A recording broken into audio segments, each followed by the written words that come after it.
শ্রী চৈতন্য মহাপ্রভু আজ থেকে 538 বৎসর পূর্বে যখন তিনি গৃহস্থ লীলা সমাপ্ত করে সন্ন্যাস গ্রহণ করে শ্রীধাম পুরীতে তিনি গমন করেছিলেন, তিনি এই স্থানেতে অবস্থান করেছিলেন, এই স্থানে তিনি বিশ্রাম করেছিলেন। স্বয়ং নিত্যানন্দ প্রভু তিনি এই স্থানেতে মহাপ্রভুর ভোগ লাগিয়েছিলেন। এই জন্য এটা হচ্ছে একটা তীর্থক্ষেত্র, একটা তীর্থভূমি, এবং এই স্থানকে স্মরণীয় করে রাখার জন্য, এই স্থানকে চিরন্তনীয় করে রাখার জন্য অস্মদীয় পরম গুরুদেব তিনি এইখানে শ্রীমান মহাপ্রভুর চরণ তিনি প্রতিষ্ঠা করেছিলেন। আপনারা এখানে সকলে দর্শন করবেন, মহাপ্রভুর চরণ চিহ্ন এখানে রয়েছেন। পাদপীঠ এটাকে বলা হয়, মহাপ্রভুর পাদপীঠ। সুতরাং আজকের আমরা সেই মহাপ্রভুর চরণ প্রান্তে বসে অস্মদীয় গুরুপাদ পরম গুরুপাদ পদ্মের করকমলের দ্বারায় প্রতিষ্ঠিত শ্রী মন্দির, সেই মন্দিরের এসে আর আমরা শ্রী মহাপ্রভুর কথা, শ্রী জগন্নাথ দেবের কথা শোনার একটা অপূর্ব সুন্দর সুযোগ লাভ করেছি।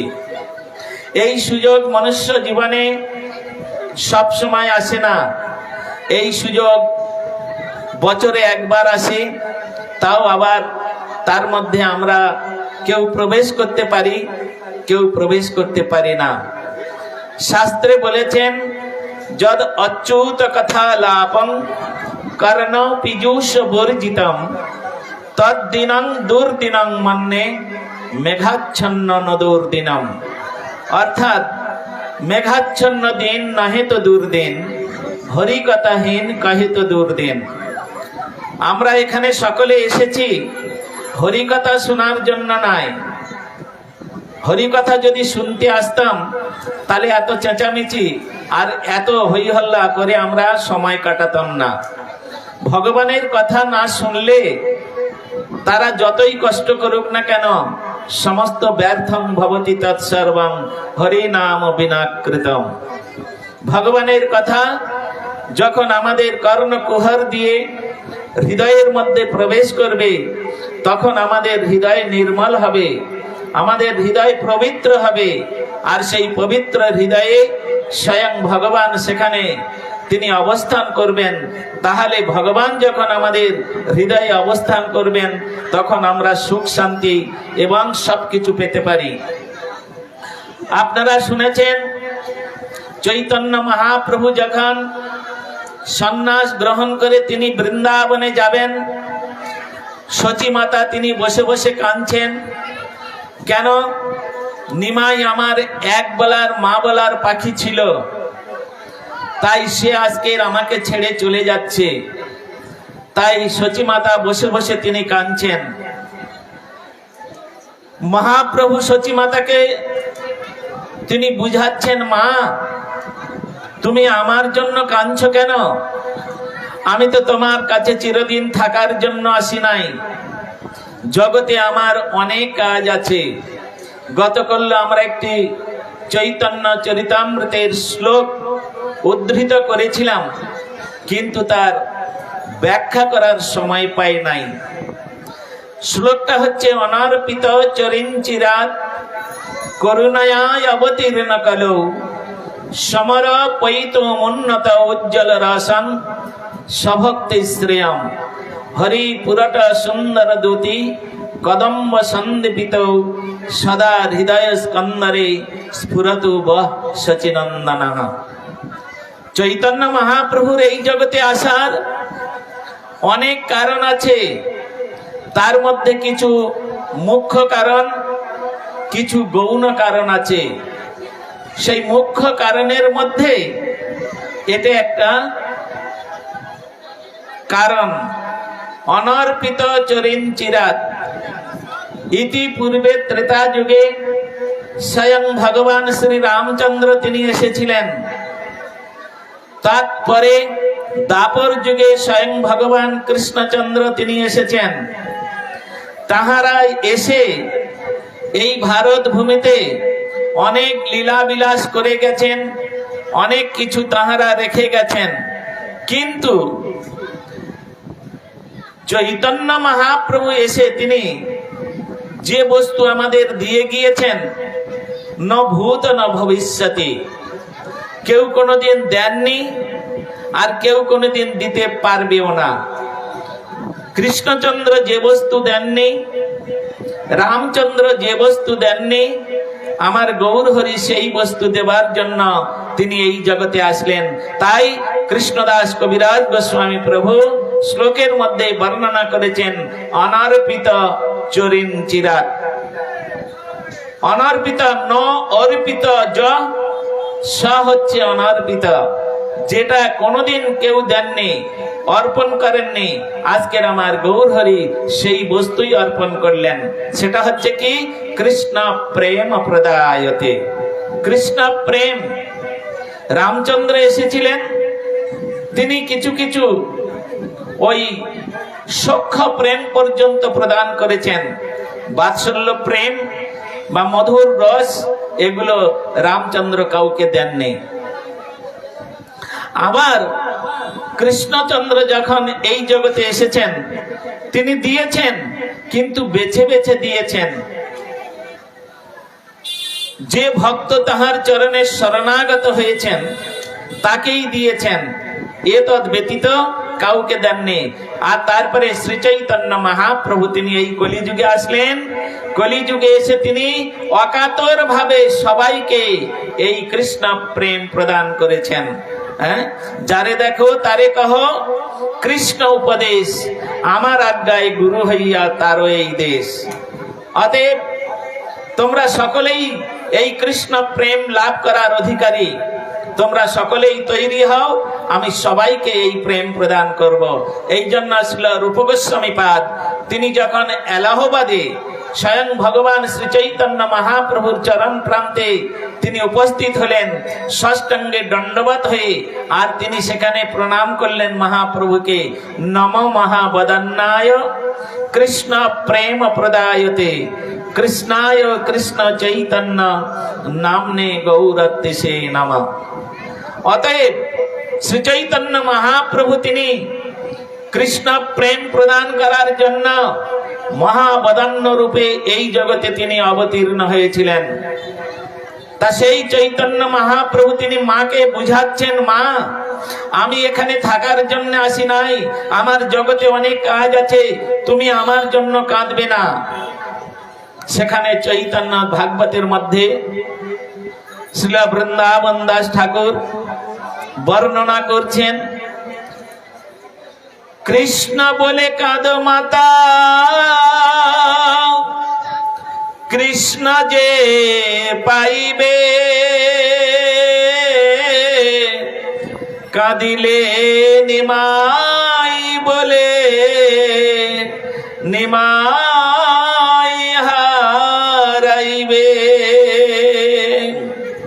মা তুমি যে নিমাই নিমাই বলে ক্রন্দন করছো, যতই তুমি নিমাই নিমাই বলে ক্রন্দন করো, নিমাইকে তুমি হারিয়ে ফেলবে। নিমাই তোমার কাছে থাকার জন্য আসে নাই, জগতের উদ্ধারের জন্য, জগৎ জীবের উদ্ধারের জন্য আমি এসেছি মা। অতএব আমি তোমার কাছে চিরদিন থাকার জন্য আসি নাই। তাই তিনি বললেন, কাঁদিলে নিমাই বলে নিমাই হারাইবে, কৃষ্ণ বলে কাঁদো মাতা, কৃষ্ণ যে পাইবে। আমার মায়েদের বাবাদের বলছি, যদি কোনোদিন কারোর স্বামী মারা যায়, পুত্র মারা যায়, কন্যা মারা যায়, আত্মীয় স্বজন কেউ যদি মারা যায়, তো আমরা তাদের জন্য ক্রন্দন করি। এমন পাগলের মতো ক্রন্দন করি, মাথা ঠুকে ঠুকে মাথায় রক্ত বের করে দেব, খাওয়া দাওয়া বন্ধ করে দেব। আচ্ছা, আপনারা আমার প্রশ্নের উত্তর দেন, আপনারা যদি মাসের পর মাস ওই পুত্র শোকে না খেয়ে থাকেন, আর মাথা ঠুকে ঠুকে যদি রক্ত বার করে দেন, এমনকি জীবন পর্যন্ত দিয়ে দেন, ওই ছেলেটা কোনোদিন এসে ডাকবে, মা তুমি কাঁদছো কেন? এই তো আমি এসেছি। কোনোদিন এসে বলবে? বলবে না। কিন্তু ওই কান্নাটা যদি আপনারা গৌরহরির জন্য কাঁদেন, ওই কান্নাটা যদি আপনারা ভগবানের জন্য কাঁদেন, তাহলে ভগবান একদিন চলে আসবে, এসে বলবেন, ওগো ভক্ত, তোমার ক্রন্দন আমাকে তোমার কাছে টেনে এনেছে, এই তো আমি এসে গেছি, বলো তুমি আমার কাছে কি চাও? তুমি বলো আমার কাছে তুমি কি চাও?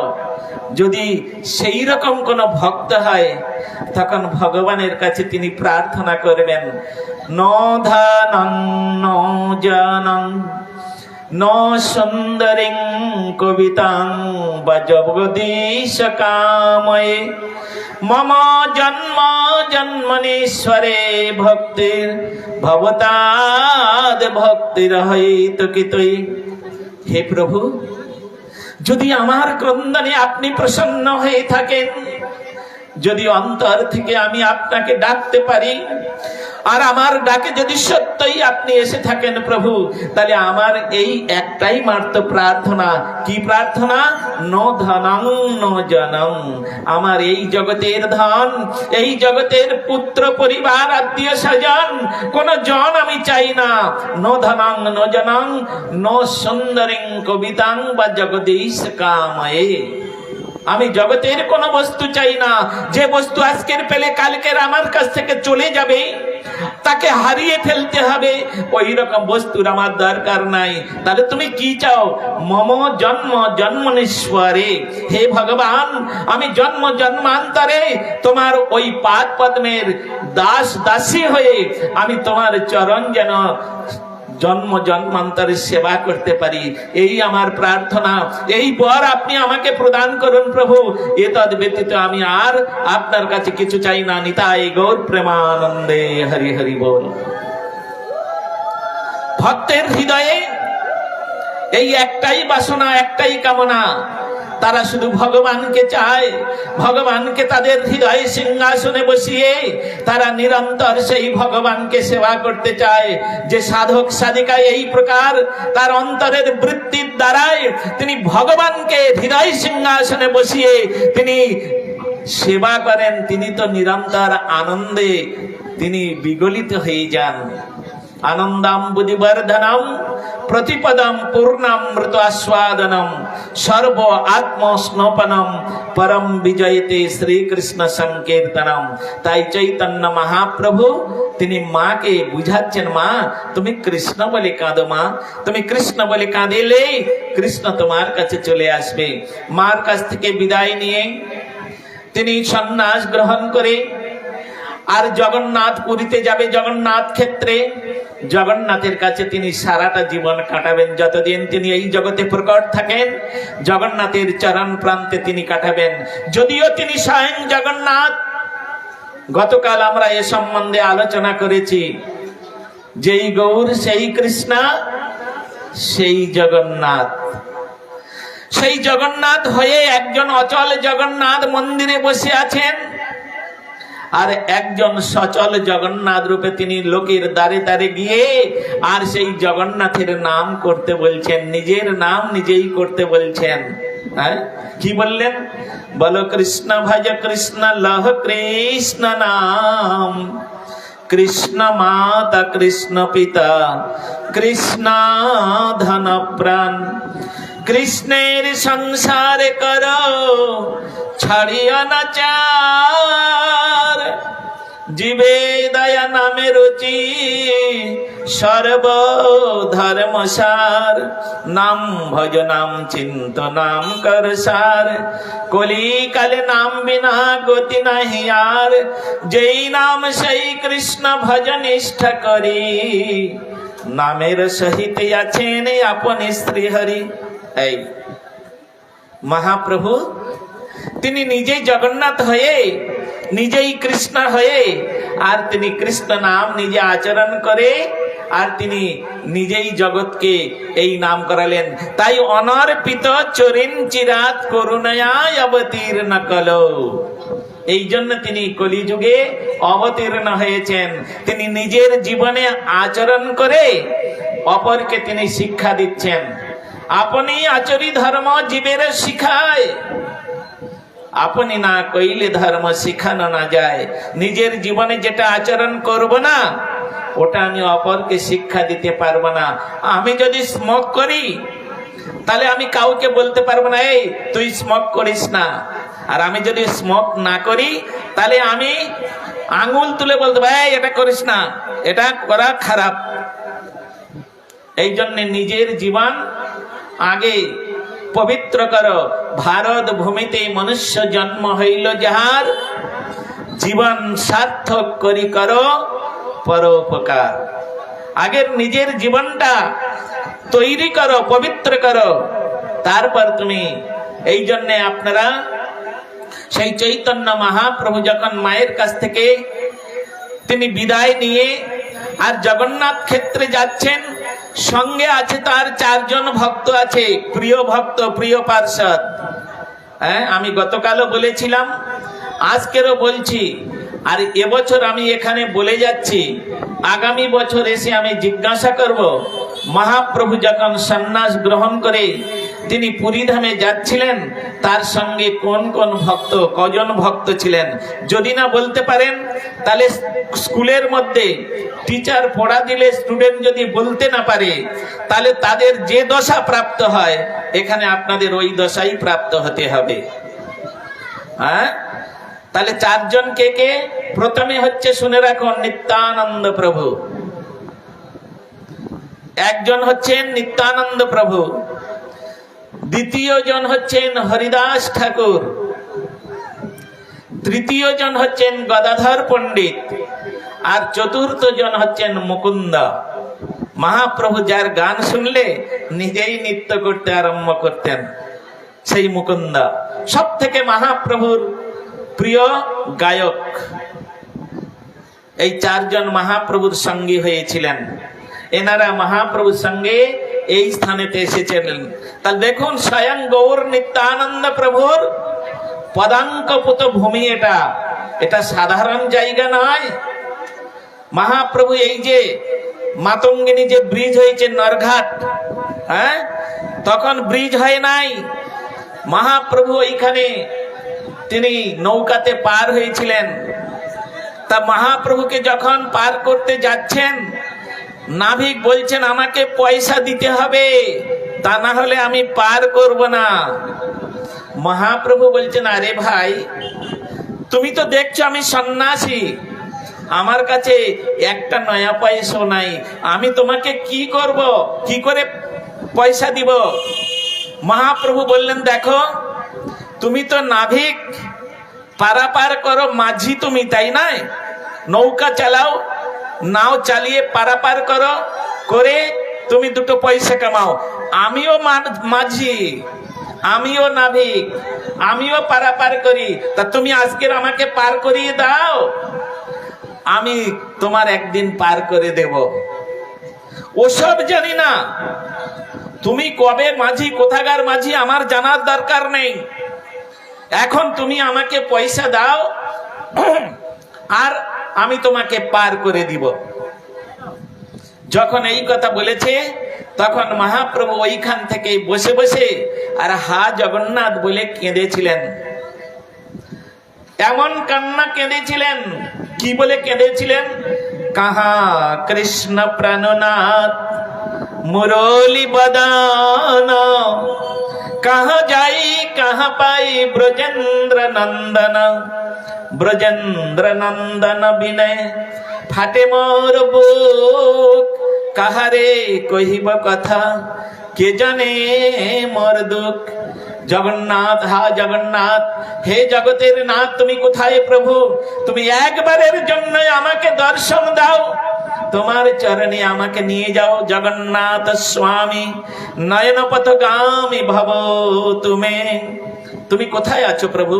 এই বলে জগন্নাথ জগন্নাথ বলে যখন কেঁদেছিলেন, তখন নদী উজান বয়ে গিয়েছিল। মহাপ্রভুর চোখে থেকে এত জলধারা সেখানে বেরিয়েছিল, নদীতে জোয়ার এসে গিয়েছিল।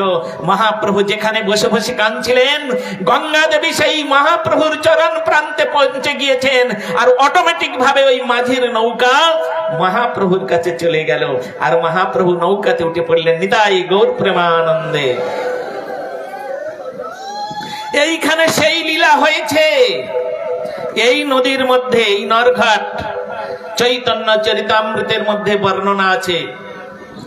আপনারা মহাভাগ্যবান ভাগ্যবতী, সেই মহাপ্রভু যে রাস্তায় গিয়েছেন, মহাপ্রভুর চরণ যে ধুলির উপরে পড়েছে, আজ পর্যন্ত যে ধুলির মধ্যে মহাপ্রভুর চরণ স্পর্শিত ধুলি মাখিয়ে আছে, মিশিয়ে আছে, সেই স্থানে আপনাদের জন্ম। কিন্তু দুর্ভাগ্যের বিষয়, সেই স্থানে জন্মগ্রহণ করলে কি হবে? পদ্মবনের ভেক হয়ে বসে আছেন, পদ্মবনে ব্যাং হয়ে বসে আছেন, কাদামাটি খেয়ে দিন রাত কাটিয়ে দিচ্ছেন, কিন্তু মধু আস্বাদন করতে পাচ্ছেন না। এটা হচ্ছে মনুষ্য জীবনের সব থেকে দুর্ভাগ্য। এর থেকে দুর্ভাগ্য আর হতে পারে না। এই সেই স্থান। এইখানে মহাপ্রভু বলেছিলেন, তুমিও মাঝি আমিও মাঝি। তুমি তো সামান্য একটা নদী পার করো হে নাবিক, তুমি জানো আমি ভব সমুদ্র পার করে দিই। হ্যাঁ, যে আমার শরণাগত হয় তাকে আমি ভব সমুদ্র পার করে দিই। হ্যাঁ, তুমি তো শুধু এই জগতের একটা নদীর মাঝি মাত্র, অতএব তুমি আমায় পার করো। কিন্তু মাঝির দুর্ভাগ্য, সে মহাপ্রভুর ওই কথাটা সে বুঝতে পারল না, তাই সেখানে চলে গেল, নৌকা চলে গেল। মহাপ্রভু নৌকায় বসলেন, আর যখন চলে গেল তখন মাঝি একটু চিন্তা করলে এটা কি করে হয়। যখন তিনি নৌকাতে বসেছেন, আর মহাপ্রভু সেই নৌকার উপরে হা কৃষ্ণ হা জগন্নাথ বলে নৃত্য করছেন, আর নৌকা টলমল করছে, এই মনে হয় ডুবে গেল, এই মনে হয় ডুবে গেল। মাঝি বলে, আরে কি করছেন আপনি, একটু শান্ত হয়ে বসুন, উঠে যখন পড়েছে আমি পার করে দিব, কিন্তু একটু শান্ত হয়ে বসুন। মহাপ্রভু তার দিকে যখন তাকালেন, তখন কি হলো, মহাপ্রভুর দৃষ্টিটা হচ্ছে অমৃতময় দৃষ্টি। হ্যাঁ, ভগবানের দৃষ্টি অমৃতময় দৃষ্টি। যদি একবার কারোর দিকে তার অমৃতময় দৃষ্টির দ্বারায় তাকিয়ে দেয়, তো তার জীবন সার্থক হয়ে গেল। হ্যাঁ, এই জন্য আমাদের ভক্তি বিনোদ ঠাকুর তিনি একটা কীর্তন করেছেন বাবা, আপনারা সকলে জানেন। বন্ধু সঙ্গে যদি তব রঙ্গ পরিহাস, থাকে অভিলাষ, থাকে অভিলাষ, তবে মোর কথা রেখো, যেও না গো যেও না গো, বৃন্দাবনে কেশি তীর্থ ঘাটেরি সকাশ। বলে কেন, সেখানে গেলে কি হবে?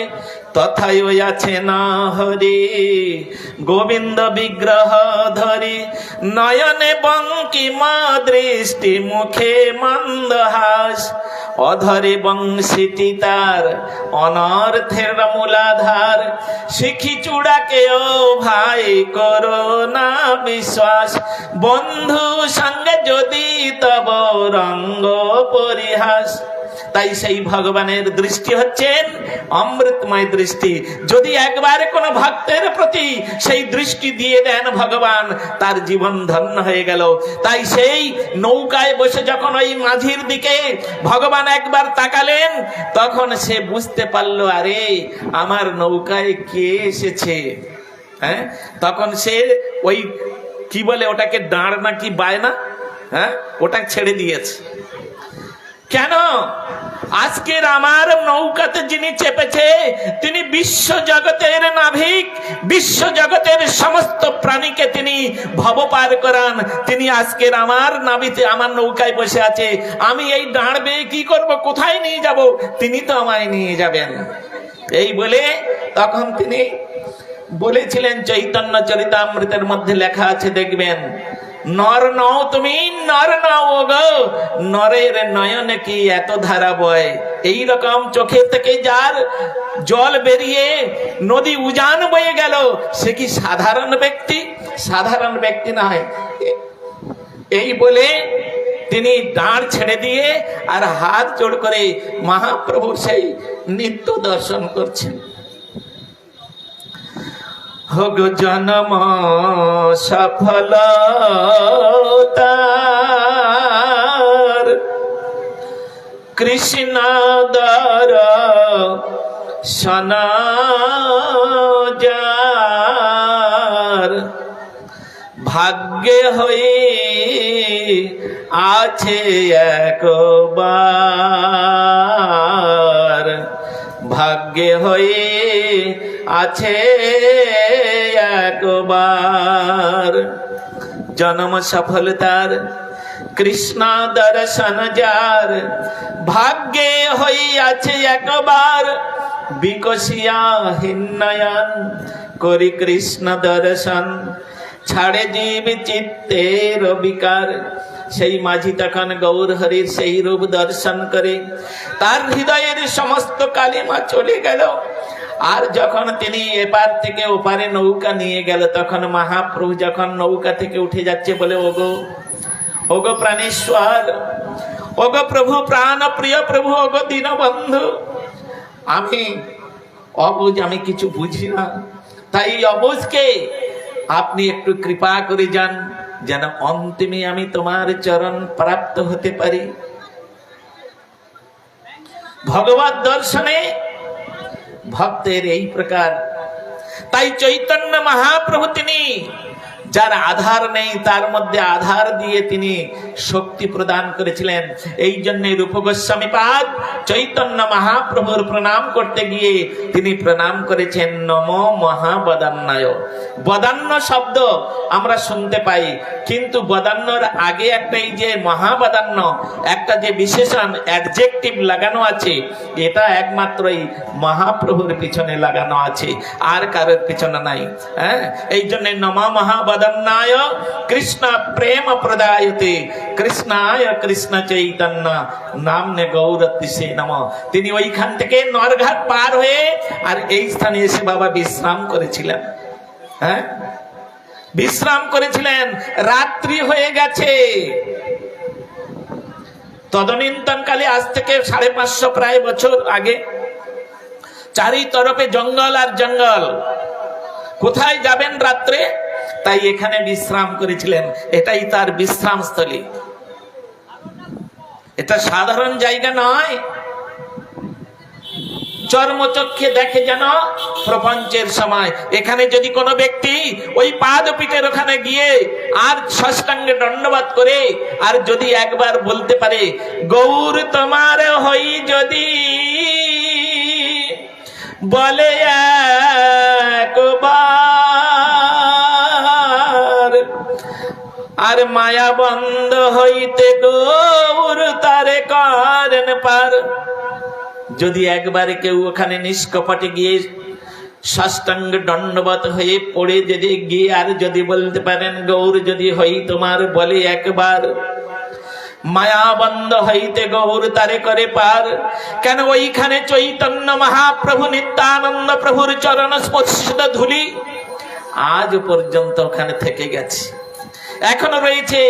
যদি কোনো ভাগ্যবান ভাগ্যবতী তিনি ওইখানে শুয়ে আর গৌর চরণে যদি প্রার্থনা করে, আর গৌর চরণের ওই স্পর্শিত ধূলিকণা যদি একবার কোনো ভাগ্যবান ভাগ্যবতীর গায়ে লেগে যায়, তাহলে তার মানব জীবন ধন্য হয়ে যাবে।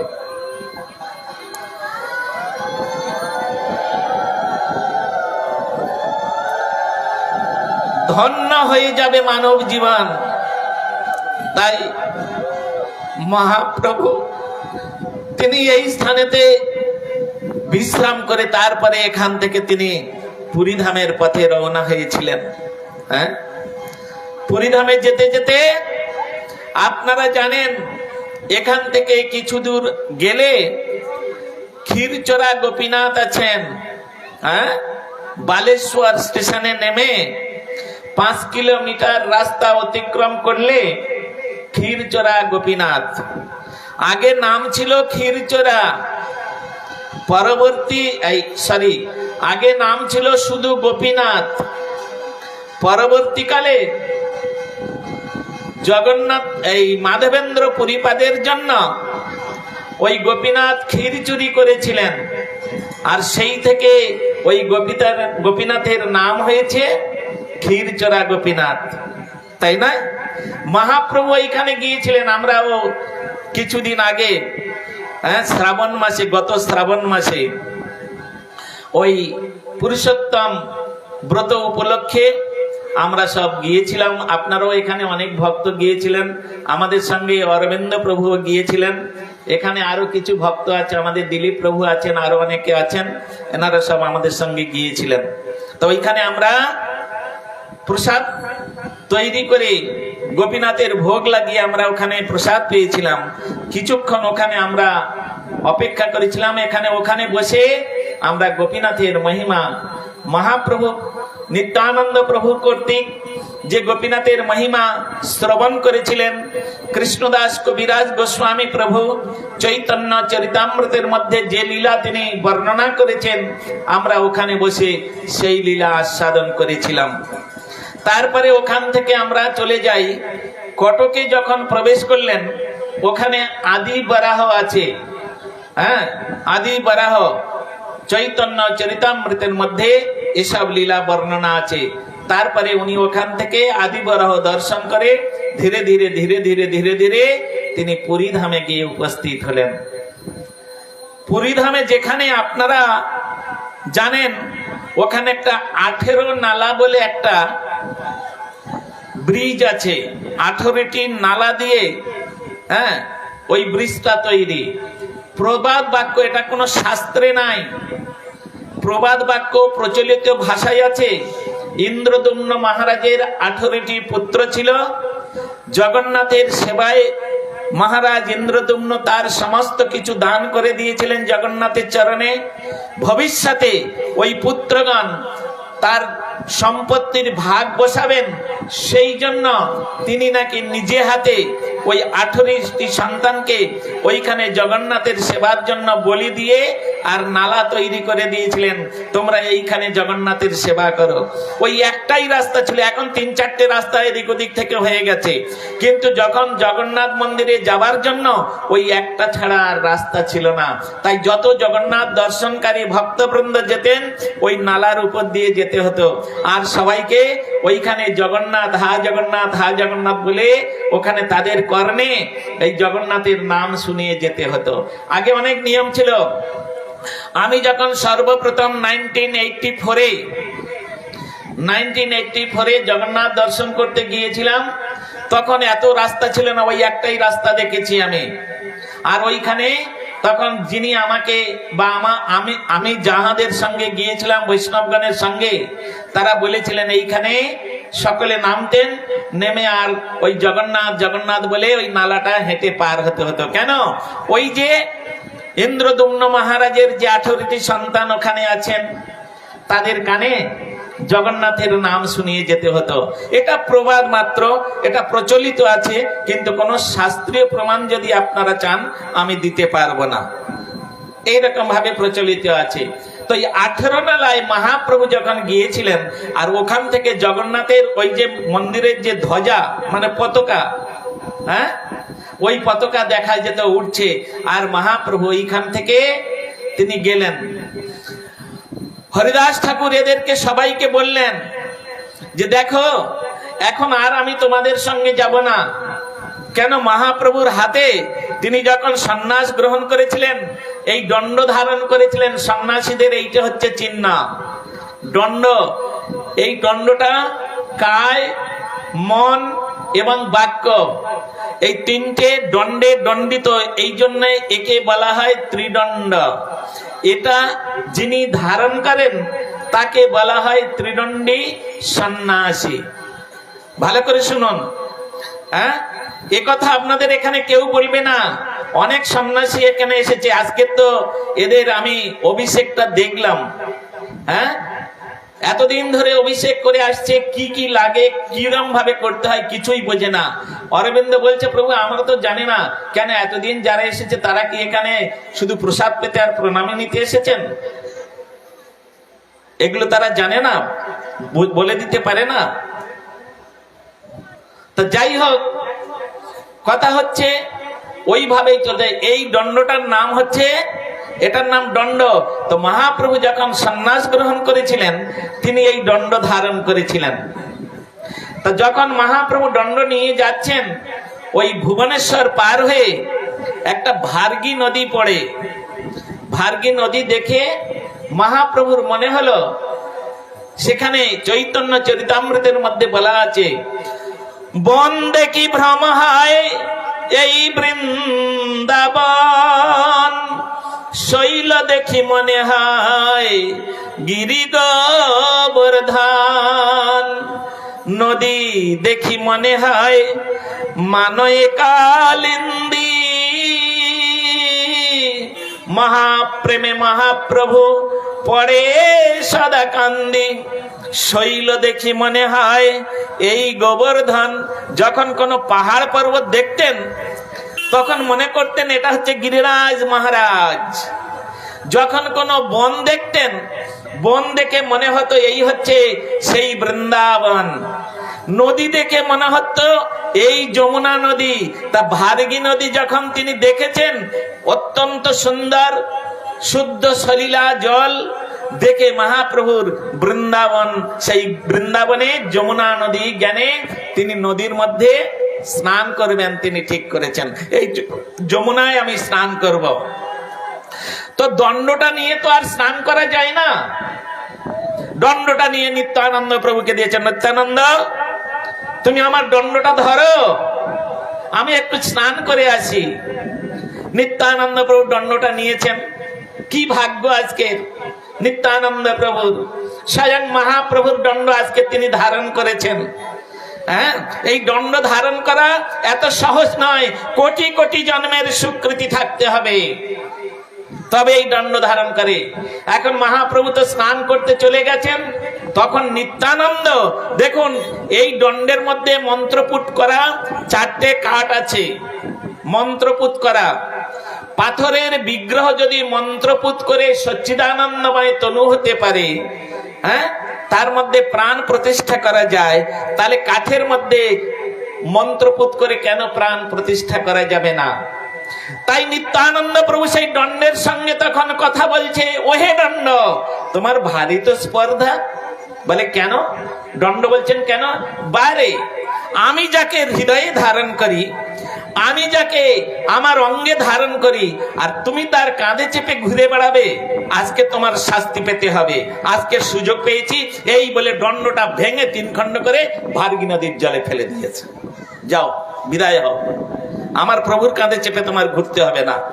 আমি প্রভুকে আমার শরীরের মধ্যে নিয়ে ঘুরি, আমি প্রভুকে হৃদয়ের মধ্যে ধারণ করি, আর তুমি তার কাঁধে চুটে উঠে বেড়াবে, কে স্পর্ধা দিয়েছে? এই বলে 3 খণ্ড করে ভেঙে ভার্গী নদীর জলে ফেলে দিয়েছে।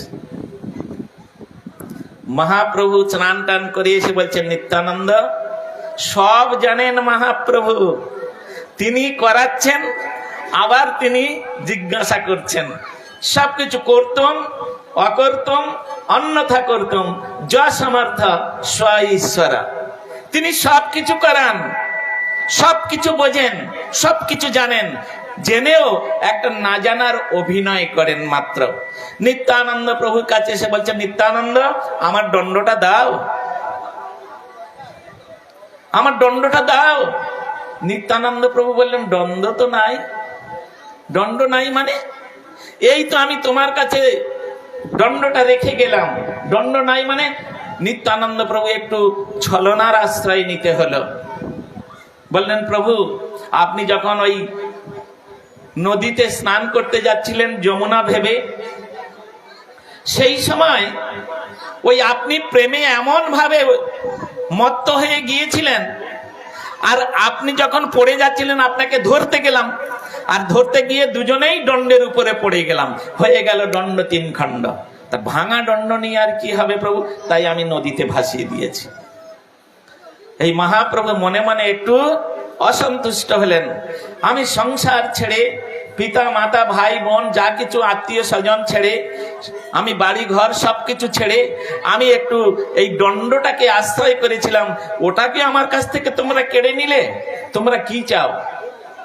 হ্যাঁ, ওটাকেও কেড়ে নিলে, তো যাও, আর আমি তোমাদের সঙ্গে যাব না, তোমাদের সঙ্গে আর যাব না। হয় তোমরা আগে যাবে, তা না হলে আমি আগে যাব। নিত্যানন্দ প্রভু বড়ই চতুর। নিত্যানন্দ প্রভু বললেন, প্রভু আপনি আগে যান, আমরা পিছনে যাব। কেন বললেন? আরে মহাপ্রভু তো এইরকম, তিনি কৃষ্ণ প্রেমে বিগলিত ভাবদার, রাধা ভাবে বিবাহিত, কোথায় যে পড়ে থাকবে, কোথায় যে মূর্ছিত হয়ে যাবে, কোথায় কি করবে ঠিক নাই। আর রাস্তা তো একটা, তা মহাপ্রভু যদি আগে যায়, কোথাও পড়ে থাকে, আমরা তো পিছনে যাচ্ছি। হ্যাঁ, এই বলে মহাপ্রভুকে আগে পাঠিয়ে দিলেন। আর মহাপ্রভু আগে পাঠিয়ে দিয়ে মহাপ্রভু তখন কি করলেন, ওই কৃষ্ণ বলে জগন্নাথ বলে কানতে কানতে ছুটতে ছুটতে 18 নালা পার করে দিয়ে, আর ওই স্থানেতে সোজা ছুটতে ছুটতে একদম জগন্নাথ মন্দিরের মধ্যে গিয়ে হা জগন্নাথ বলে মূর্ছিত হয়ে পড়ে গেলেন। মূর্ছিত হয়ে পড়ে গেলেন। দশম দশা, অষ্টসাত্ত্বিক বিকার তার মধ্যে এসে উপস্থিত হলো। রাধা ভাব তখন অন্তরে, তিনি বৃন্দাবনে সেই যে রাধা কুণ্ডের যে রাধারানীর সঙ্গে তিনি মিলিত হয়েছিলেন, রাধারানীর সঙ্গে মিলিত হয়েছিলেন, আর সেই যে রাধারানীর সঙ্গে মিলিত হয়ে যে মধুর রস যে আস্বাদন করেছিলেন, তিনি সেইভাবে বিভাবিত হয়ে আর এখানে দশম দশায় তিনি পড়ে আছেন। 1 ঘন্টা গেল, 2 ঘন্টা গেল, 3 ঘন্টা অতিক্রম হতে চলল, জগন্নাথের ভোগের সময় হয়ে আসলো। আর তখন ওই জগন্নাথ মন্দিরের সেবায়েত ছিলেন মহারাজ প্রতাপ রুদ্র। মহারাজ প্রতাপ রুদ্র তখন সেবায়েত, তিনি ওখানে রাজা। তাহার আন্ডারে একজন পণ্ডিত বাস করতেন, তার নাম হচ্ছে সার্বভৌম ভট্টাচার্য। এই বলে তিনি কি করলেন, প্রণাম করে টরে দিয়ে সব জিজ্ঞাসা করলেন, আর বললেন তাহলে তুমি বেদান্ত শ্রবণ করো। মহাপ্রভু তার কথা মতো তিনি বেদান্ত শ্রবণ করতে বসে গেলেন।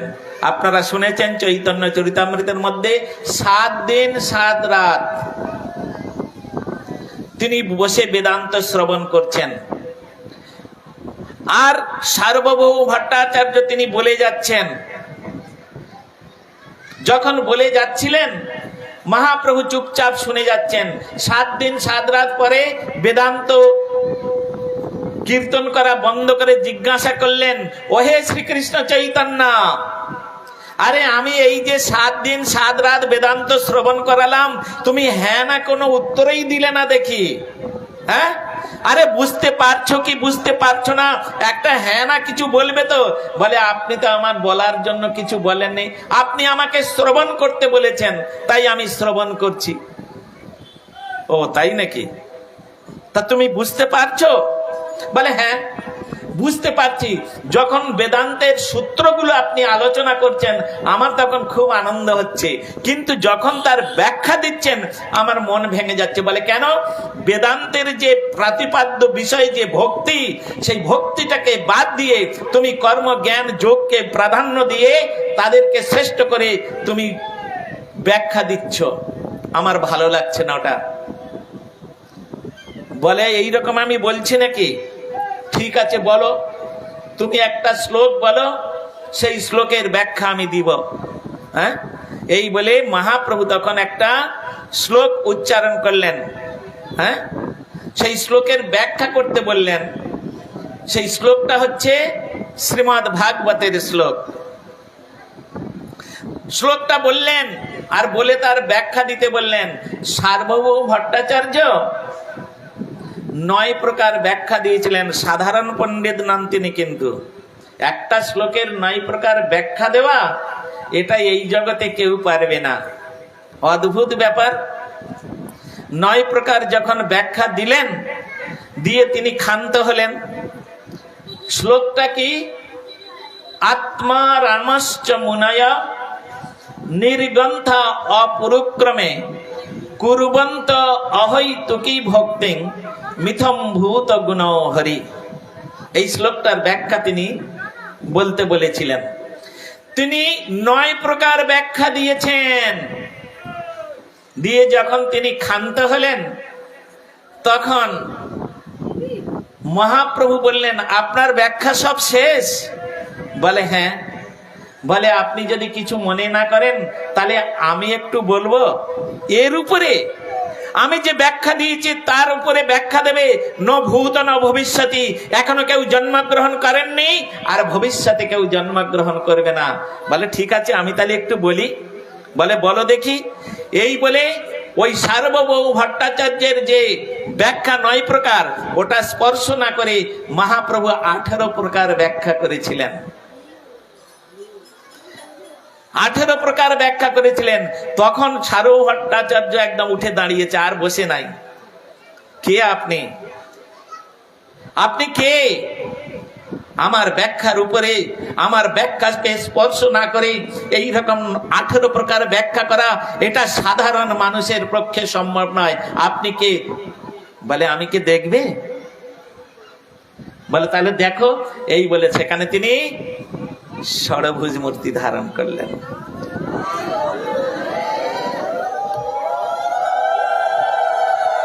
ষড়ভুজ মূর্তি ধারণ করলেন। ত্রেতা যুগে তিনি তীর ধনুষধারী শ্রী রামচন্দ্র,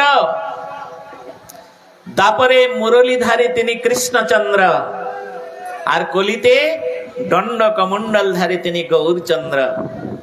হ্যাঁ, এই জন্য মহাপ্রভুর সম্বন্ধে, এই মহাপ্রভুর সম্বন্ধে বাসুদেব ঘোষ একটি কীর্তন লিখেছে।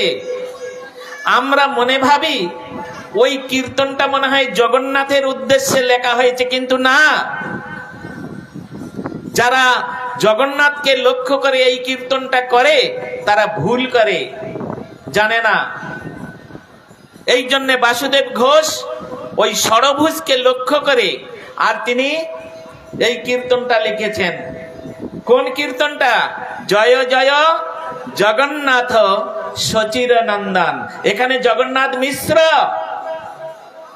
আর সচী মাতার কথা বলা হয়েছে। এখানে জগন্নাথ বলে এই মন্দিরে যে জগন্নাথ দেব আছেন উনি নন। যদি তাই হতো তাহলে ইন্ডিয়ার শেষ লাইনে উনি লিখতেন না যেই গৌর সেই কৃষ্ণ সেই জগন্নাথ। প্রত্যেকটা শব্দের মধ্যে, তত্ত্বের মধ্যে প্রবেশ করতে হবে। উল্টো পাল্টা করলে তাহলে শাস্ত্র পড়ে কেউ মরে আর শাস্ত্র পড়ে কেউ তরে। হ্যাঁ, সুতরাং পড়লে তো হবে না, ওর মধ্যে প্রবেশ করতে হবে। জয় জয় জগন্নাথ, এখানে জগন্নাথ মিশ্র আর সচির নন্দন, ত্রিভুবনে করে যার চরণ বন্দন। তাহলে বললেন কেহ বলে পুরো বেদে রাবণ বধিলা। এই সমস্ত তত্ত্বগুলো মধ্যে প্রবেশ করতে হবে। সুতরাং জয় জয় জগন্নাথ সচির নন্দন, এটা জগন্নাথের উদ্দেশ্যে কীর্তন করছে না, এটা বাসুদেব ঘোষ মহাপ্রভুর প্রিয় পার্ষদ, তিনি মহাপ্রভুর এই সমস্ত কীর্তনগুলো করছেন। তিনিই জগন্নাথ, তিনিই কৃষ্ণ। কে? মহাপ্রভু। কোথাও দেখাতে পারবেন জগন্নাথ মহাপ্রভু হয়েছেন? কৃষ্ণ মহাপ্রভু রূপ ধারণ করেছেন? দেখাতে পারবেন? কোন শাস্ত্রের মধ্যে প্রমাণ দিতে পারবেন? গীতা বলুন, ভাগবত বলুন, বেদ বলুন, রামায়ণ বলুন, মহাভারত বলুন, কোথাও পাবেন না। সব জায়গায় একটা ভাষা আছে, গৌরহরি তিনি কৃষ্ণ রূপ ধারণ করেছেন, গৌরহরি তিনি জগন্নাথ রূপে, তিনি নৃসিংহ রূপে নানা রকম সমস্ত লীলা বিলাস করেছেন। কেন? উনি রাধা কৃষ্ণ মিলিত তনু, হ্যাঁ, supreme power, all in all, তিনি অলমাইটি, সবকিছু তার মধ্যে একদম প্রেজেন্ট, পারফেক্ট, কন্টিনিউয়াস। হ্যাঁ, no past, no future, everything present, perfect, continuous. সুতরাং সেখানে উল্টো পাল্টা করলে হবে না, তত্ত্ব সিদ্ধান্তটা ঠিক মতো রাখতে হবে। যদি না রাখতে পারেন, আপনি ভুল করছেন, ভুল রাস্তায় চলছেন, সাধন ভজনে উন্নতি হবে না আপনার। এ সমস্ত বিষয়বস্তু শ্রীল গুরুপাদ পদ্মের কাছ থেকে আমরা শ্রবণ করেছি, আমরা শাস্ত্র অধ্যয়ন করে এগুলো জেনেছি। সুতরাং এর মধ্যে যদি কারোর এর উপরে কিছু তত্ত্ব জানা থাকে, তা তিনি যদি আমাকে এসে বলেন, তাহলে আমি উপকৃত হব। যদি আমার কিছু না জানা থাকে, আমি সেটা জেনে নেব। তা সুতরাং বিচার করে চলতে হবে। এই জন্য পদকর্তা বলছেন, কি বলছেন? বিচার করিয়া মনে ভক্তিরস আস্বাদনে মধ্যস্থ শ্রী ভাগবত পুরাণ। হ্যাঁ, তুমি যদি বিচার করে না চলো ভক্তি রস আস্বাদন করার জন্য, তুমি যদি বিচার না করো, তাহলে তুমি ডিমোশনের দিকে চলে যাবে বাবা, প্রমোশন আর পাবে না, প্রমোশন পাবে না। সুতরাং তোমাকে সাধক চতুরতার সহিত ভজন করবে। যেই জন কৃষ্ণ ভজে সে বড় মূর্খ। হ্যাঁ, চতুর, ও আমি তো ওটা জানতাম না। হ্যাঁ, কি গো, এই পাড়ার লোকগুলো কি বলে? যেই জন কৃষ্ণ ভজে সে বড় মূর্খ না চতুর? হ্যাঁ, চতুর। ও দেখলেন তো, ওটা আমার জানা ছিল না। যাক, আপনাদের কাছ থেকে আমি শিখে নিলাম আজকে। এখন আমি ওটাই বলবো, হ্যাঁ, যেই জন কৃষ্ণ ভজে সে বড় চতুর। তাহলে চতুর ব্যক্তি কৃষ্ণ ভজন করে, মূর্খরা কোনোদিন করে না। হ্যাঁ, যারা মূর্খ তারা কৃষ্ণ ভজন করে না। তারা কালী পূজা করবে, তারা দুর্গা পূজা করবে, তারা শিব পূজা করবে, তারা সন্তোষীমা করবে, তারা বিপত্তারিণী করবে। ওই বিপত্তারিণী যত করবে তত বিপদ আরে ঘরে ঢুকবে। হ্যাঁ, কৃষ্ণকে বাদ দিয়ে, ভগবানকে বাদ দিয়ে যারা বিপত্তারিণী পূজা করবে, সমস্ত বিপদগুলো তার ঘরে ঢুকবে। হ্যাঁ, কালকে শুনলেন না, ফল রূপে পুত্র কন্যা ডাল ভাঙ্গে পড়ে, কাল রূপে সংসারেতে পক্ষী বাসা করে। যে ঘরে কৃষ্ণ পূজা হয় না, যে ঘরের ব্যক্তিগুলো কৃষ্ণের প্রসাদ ব্যতীত অন্য কিছু খায়, যে ঘরে সাধুগুরু বৈষ্ণবের চরণ ধুলি পড়ে না, সেই ঘরে কাল রূপে সংসারেতে পক্ষী বাসা করে, কাল বাস করে। তা যে ঘরে কাল বাস করে, সেই গৃহস্থের অবস্থাটা কি হবে আপনারা নিজেরাই ভেবে বসুন। সকলে তো জানেন কৃষ্ণ ভজিবার তরে সংসারে আইন, কিন্তু করছি কই? সেটা জীবনে পালন করি কই? সব কিছু কি আমরা হারিয়ে ফেললাম? মনুষ্যত্ব বলে যা কিছু আছে, মনুষ্যত্ব বলে কি আমরা কিছুই রাখলাম না? সব কিছু হারিয়ে ফেললাম? চিন্তা করবেন, বাড়ি থেকে বসে বসে মায়েরা বাবারা ভাববেন যে আমরা কি করতে এই জগতে এসেছি আর কি করছি। হ্যাঁ, শেষের দিন দিন ভয়ঙ্কর, যেদিন রবির নন্দন বাঁধবে কোষে। তাই চৈতন্য মহাপ্রভুকে সার্বভৌম ভট্টাচার্য প্রণাম করলেন। প্রণাম করে তাকে বললেন, প্রভু আপনি অনেকক্ষণ এইরকম অবস্থায়, এখন একটু কিছু সেবা গ্রহণ করতে হবে। আর আমাদের ভক্তরা এখানে সব বসে আছে, হ্যাঁ, তাই এদেরও সেবা দিতে হবে, তাই তো? আমার উপরে আমার উপরে আদেশ আছে, মহারাজ আপনি কিন্তু 12টার ওপারে যাবেন না। আমার তো এখানে বসে এখন 3টে পর্যন্ত হরিকথা বলতে ইচ্ছা করছে, কিন্তু বৈষ্ণব অপরাধের ভয় আমার আছে। বৈষ্ণব আমাকে আদেশ করেছেন 12টার ওপারে যাবেন না, তাহলে আমরা বিপদে পড়ব। আর যারা আপনারা এখানে বসে বসে শুনছেন না, ও যতই হরিকথা শুনুন, মহারাজ কখন ছাড়বে, কখন প্রসাদ খেয়ে বাড়ি যাব। হ্যাঁ, এই চিন্তায় আমরা সবাই মগ্ন। মুষ্টিমেয় দু চারজন লোক হয়তো, কিন্তু সবার চিন্তা কি রে বাবা 12টা বেজে গেল এখনো মহারাজ ছাড়ছে না, আমরা খিদেও পেয়ে গেছে, অনেক দূর থেকে এসেছি। হ্যাঁ, আর 5টা মিনিট দাঁড়ান, 5টা মিনিট অপেক্ষা করুন, 5টা মিনিট পরে আমি আপনাদের ছেড়ে দেব। তবে একটা কথা শুনে রাখুন, পূজা আপনারা দিতে গেলে কিছু দক্ষিণা দিতে হয়, তাই নয়? দক্ষিণা ছাড়া কিন্তু পূজা সম্পূর্ণ হয় না। কোথাও কালী পূজা হচ্ছে, কোথাও দুর্গা পূজা হচ্ছে, তখন আপনারা বাড়ি থেকে একটা সুন্দর করে মিষ্টি ফল এটা সেটা সাজিয়ে আর পূজার ডালা নিয়ে পাঠিয়ে দিলেন, যা পূজাটা দিয়ায়। তার মধ্যে 1 টাকা হোক 2 টাকা হোক একটু দক্ষিণা দিতে হয়। যদি না দেন তাহলে পূজাটা সম্পূর্ণ হয় না। সেই রকম গুরু মুখ পদ্ম বাক্য চিত্তেতে করিয়া ঐক্য, আর না করিহ মনে আশা। সুতরাং হরি কথা শুনলে জগন্নাথের সেবা করতে। আজকে জগন্নাথের স্নান যাত্রা, তাই তো? তা জগন্নাথের স্নান যাত্রা, সেই স্নান যাত্রা উপলক্ষে আমরা সকলেই এখানে এসেছি। সুতরাং আপনাদের কাছে নিবেদন, আপনারা এখানে যখন এসেছেন জগন্নাথের কাছে, তাহলে জগন্নাথের সেবার জন্য আপনারা এখানে প্রণাম করবেন এবং কিছু কিছু দক্ষিণাও আপনারা দিয়ে যাবেন। এটা হচ্ছে নিয়ম, এটা নিয়ম।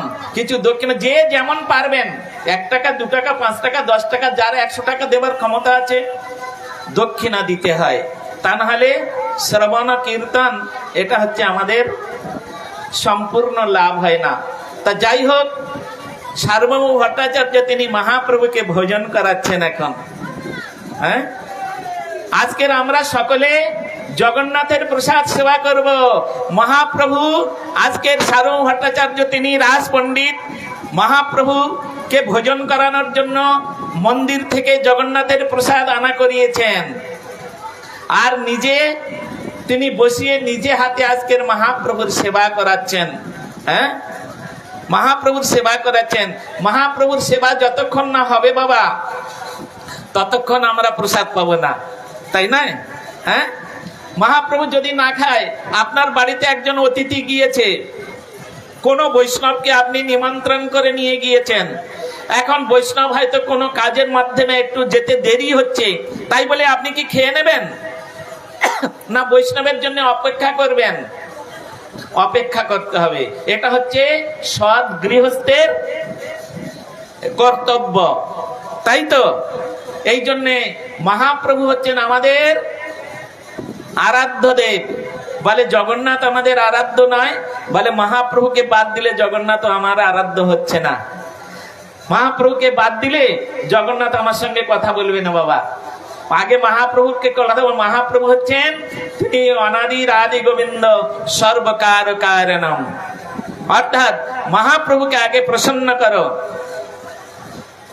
শ্লোকের মধ্যে আছে, বলছেন আরাধিত যদি হরি তপস্যা তত কিম, নারাধিত যদি হরি তপস্যা তত কিম, আরাধিত দ্বিজসুত ব্রজনাগরস্তে,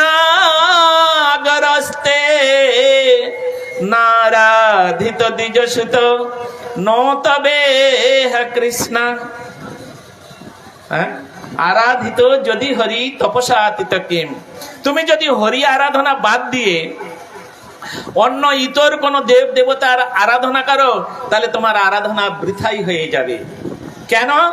বাড়ির মালিককে বাদ দিয়ে চাকরের হাতে নিমন্ত্রণ পত্র ধরিয়ে দেয়া হলো। ওটা নিমন্ত্রণ হলো বটে, অবিধি পূর্বক। হ্যাঁ, বাড়ির মালিক আছে, আর তুমি একটা নিমন্ত্রণ করতে গিয়ে বাড়ির চাকরের হাতে নিমন্ত্রণ পত্রটা দিয়ে বলে বাবুকে বলে দিস আমার ছেলের বিয়ে যেতে বলিস। নিমন্ত্রণ হয়েছে কিন্তু অবিধি পূর্বক, ওটা হলো না। সেই রকম তুমি যদি হরি আরাধনা বাদ দিয়ে তুমি যদি ইতর দেবতা, এরা সবাই ডিপার্টমেন্টাল মিনিস্টার, আর ভগবান কৃষ্ণচন্দ্র হচ্ছে তিনি সুপ্রিম লর্ড, তিনি প্রাইম মিনিস্টার। সুতরাং এই যে ডিপার্টমেন্টাল মিনিস্টার, এদেরকে ভজন করেন যদি প্রাইম মিনিস্টারকে বাদ দিয়ে, তাহলে প্রাইম মিনিস্টারের ক্ষমতা আছে ডিপার্টমেন্ট কেড়ে নেওয়ার, যে কোনো মুহূর্তে কেড়ে নিতে পারবে। এই জন্য বলছেন আরাধিত যদি হরি তপস্যা তত কিম। তুমি যদি তপস্যা করতে চাও তাহলে হরির উদ্দেশ্যে তপস্যা করো, তা নাহলে তোমার তপস্যাটা ব্যর্থ হয়ে যাবে। নারাধিত যদি হরি তপস্যা তত কিম। তুমি যদি হরির উদ্দেশ্যে আরাধনা না করো, তপস্যা না করো, তাহলে তোমার তপস্যাটা করে কোনো লাভ হবে না। আরাধিত দ্বিজসুত ব্রজনাগরস্তে। তুমি যদি ব্রজনাগর মানে কৃষ্ণ, হ্যাঁ, ব্রজের নাগর মানে কৃষ্ণ, তুমি যদি কৃষ্ণকে পেতে চাও তাহলে তুমি দ্বিজসুতের আরাধনা করো। দ্বিজসুত কে? মহাপ্রভু, হ্যাঁ, ব্রাহ্মণ পুত্র, ব্রাহ্মণ তনয় দ্বিজসুত।